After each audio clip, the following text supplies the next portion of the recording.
Hey, what's up? Andrew Kramer here, and in this tutorial we're going to be taking a look at time remapping and speed changes in general inside of Adobe After Effects. Here's an example of a time remap.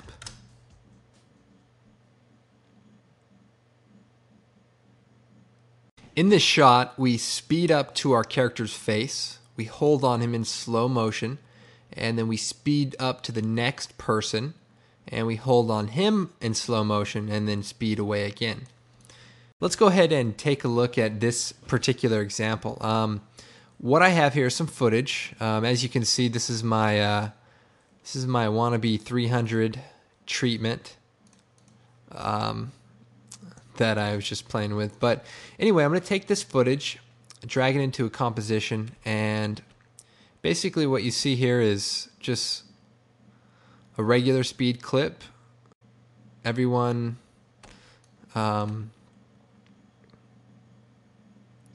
gets focused on, but instead I want to kind of zoom up to his face, slow down, zoom up to the next guy here, slow down, etc. So what I want to do is enable time remapping. So I'm going to right click on the footage, choose time, enable time remapping. And what this does is creates a new effect parameter and sets a keyframe at frame 0 and a keyframe at the last frame. So what I want to do is go through to the points that are important. So right here when we get up to his face, I'm going to set a keyframe. Move forward to just before he's done being seen, set a keyframe. So at this range between these two keyframes, I want to slow it down in a minute. But for now, let's go up to the next shot. So about right here, set a keyframe. It's a little shorter, but we'll set another keyframe, so his close-up. And then the rest of it can just go on as fast as we want. So now, in between these two ranges, we want the speed to be slow. And in between everything else, we want it to be fast. Now, you have to be careful when you're moving these around, because if you move this a little bit, then you're going to screw up the timing between this whole section. So for now, we'll just take two at a time and drag it in. So now it goes really fast, comes up on him, goes real time, because we haven't separated these two keyframes, so it's going to play real time. Then we can speed up the gap here, speed up, and then back to real time here. And then if we take this last one and move it in close, it'll go really fast again. So to play back what I just did, something like this. So a little shaky, a little crazy. What we want to do is instead, between these two gaps where we focus on our character between here and here, we want to spread the gap out. So I'm going to kind of double it, and then for this one, probably even quadruple it so that it goes slow for a long time. So here's just what it looks like right now.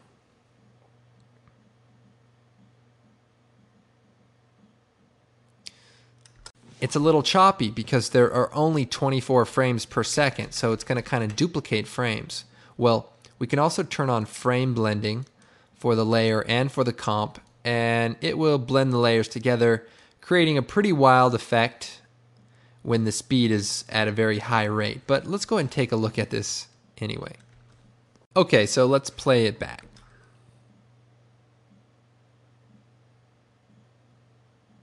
Okay, so it's a little crazy, kind of like a dream sequence because the frames are being blended together. Not a terrible way to do things, but might not be the best way to do it. Now, in After Effects 7, there's a new feature called Pixel Motion, and what it allows you to do is interpolate intermediate frames so that you get whole frames that are created from two whole real frames. Does that make sense? Think about it. What the heck, I'm just going to show you.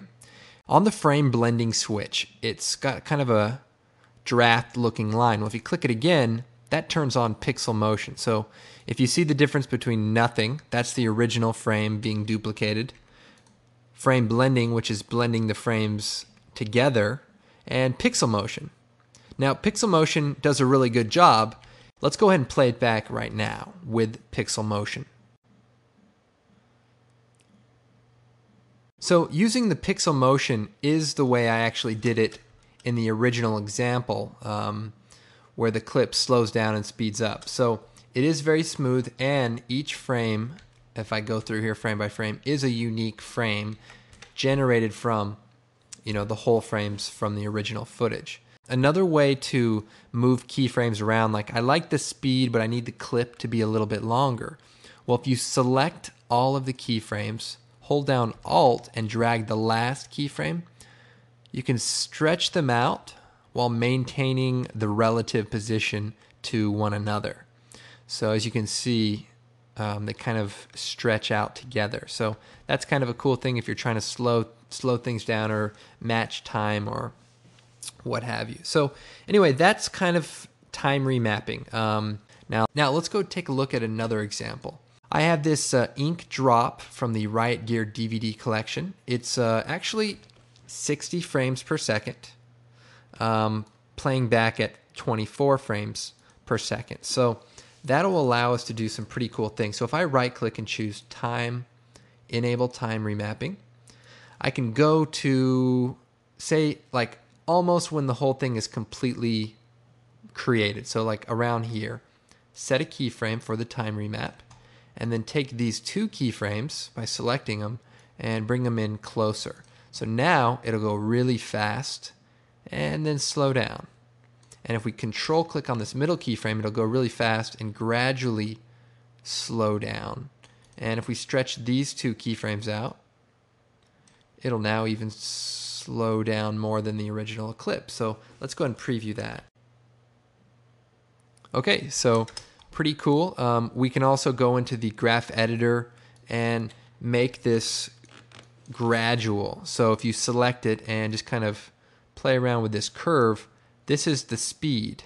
This is the rate in which the frames are being played back, essentially. So you can kind of adjust it to make it smoother from a fast to a slow. So you can kind of see from the animation now as it really slows into that, slow motion. And I've seen it. You can actually slow into a still frame. So if I delete this last keyframe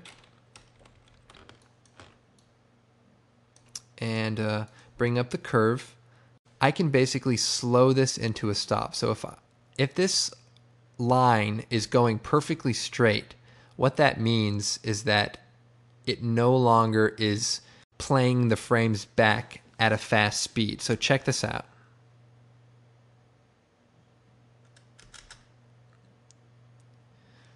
Very cool effect. At the end of the movie Cinderella Man, they go from the live action movie and it slows to a still frame of a newspaper clipping, which is a very cool effect. Now, if I turn on frame blending, I should really get a nice slow to stop animation. So if I play this back, you should see it kind of really slow to a nice stop. And then you could, do your newspaper clipping after it. You can also slow this animation down by dragging it out. And that's time remapping. Now, let's go and take this same ink drop, shut off time remapping, and let's examine some other ways you can perform speed changes. I can right-click, choose time stretch. I can time reverse the layer so it plays backwards, and I can also make a freeze frame. If I time stretch the layer, I can stretch it for a factor of 200%, meaning 200% the length of the original file. So if it's 10 seconds, 200% makes it 20 seconds. You can also give it a specific duration of frames, and the speed will automatically be calculated in percentage. You can change what gets held, the layer in point, the current frame, so where your current time indicator is, or the layer out point. If I set it to 10%, this whole clip will play back relatively fast compared to the original. So that's a really good way to work with it. Now, if I go and change the time stretch back to 100%, another way to do speed changes is effect time warp. And this time warp is a very unique plugin, and it's very powerful, but you do have to understand how it works. Now, right now it's set to a speed of 50%. So if I play this back, it's going to interpolate the speed using pixel motion, and meaning each frame will be unique instead of frame blended like you saw earlier where they kind of blend together. Only problem is on this clip, we can only see half of the video because its speed is at 50%. Now, if we set it to 100%, we'll see the end of the video at the end of this clip. But if you set it to 50%, it gets cut off. And that's just the way After Effects works as far as the architecture. So the solution is to pre-compose this layer. So if I choose Layer, Pre-compose, I want to leave all the attributes in this comp. So leave this here and let the effect be applied to it, but apply it to a composition of the footage being inside. What this allows us to do is open this composition up by Alt double clicking, and then if we go to the composition settings for this comp, we can make the duration 1200 or twice the length of the original. And although it's just going to be blank after the clip, this allows us a placeholder for the ink to be extended beyond the point when it gets cut off from the time warp. So if I go to the composition settings again, change the frame rate to 1200, you'll see my clip gets cut off here, but I can extend it. Now if I disable the time warp effect and go past a certain point, it cuts off and all I see is blank frames. But if my time warp effect is on at 50%, I now have the room to stretch out beyond what I was doing before. So if you change your speed to 25%, you'd want your pre-comp settings to be 4 times the length of the original clip. So instead of 1200, you want it 2400 frames. And then when I go back in here, also change my composition settings to 2400 frames, or seconds. You can calculate it that way. And that way, there's room for it to stretch out. Play around with the settings in here. When you're working, you may want to use frame mix, which is a fancy word for frame blending. And that will be, that'll get you faster previews while you're working, and then pixel motion for your final render. This is a really great way to also do the speed start to stop. So if I set a keyframe at speed for 100% at this point, move forward, say right here, I don't know, just move forward a little bit and change the speed to 0%. Then if I play this back,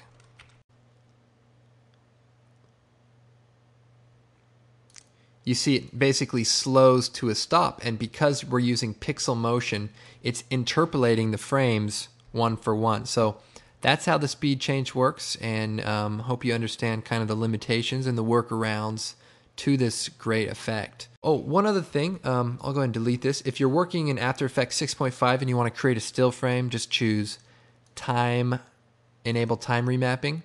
Set a keyframe for the point in time where you want it to freeze, and then just delete the front and end keyframes, and then you have a still frame. One thing this only works in After Effects. You can't actually change your own life around using the time remap feature, so I thought that'd be important to point out. Okay, well, I hope you enjoyed this tutorial. My time is up. Get it? my time. Anyway. Of course, you can find me in the Creative Cow After Effects forum, or come visit my website, videocopilot.net, and thanks for watching.